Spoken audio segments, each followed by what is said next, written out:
Alright, show you my weekend project here. Had a neighbor give me about, a pound or so of red wigglers or red worms, composting worms, and decided to start a worm bin to make some worm compost or castings or vermicompost.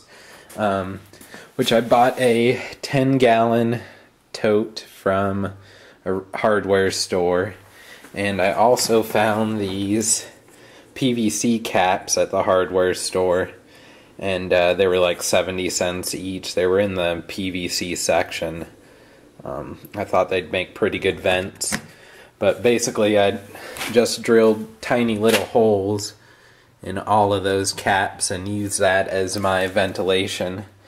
The ones on the bottom here fit pretty snugly. I have 3 on each side of the bin and 1 on the bottom for drainage.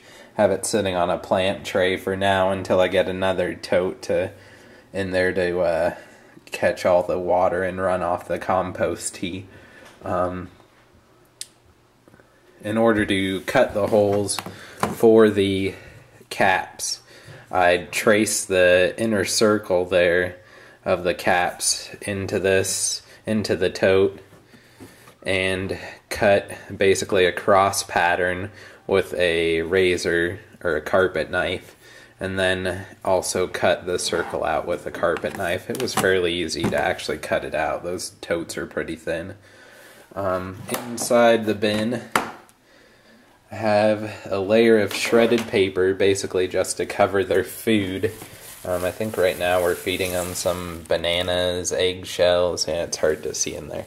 Bananas, eggshells, and I forget what else is in there. Coffee grounds, that's right.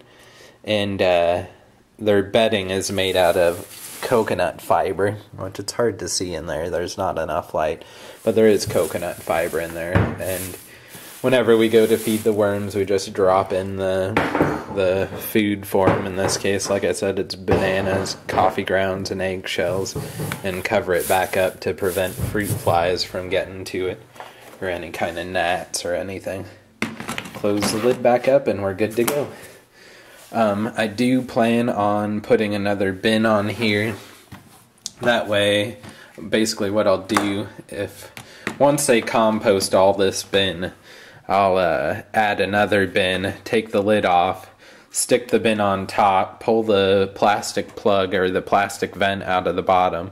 That way the worms can migrate into the upper bin, and then I'll just cover the upper bin and harvest the lower bin. Saw it online and it looked like a good means of harvesting the vermicompost. But that is the worm bin. It's fairly easy to make, and they say you can use 1/7 of vermicompost as compared to regular compost, so it's that much better for your plants than just regular compost. So we'll see how it goes, and hopefully by the end of this year I'll have all kinds of compost.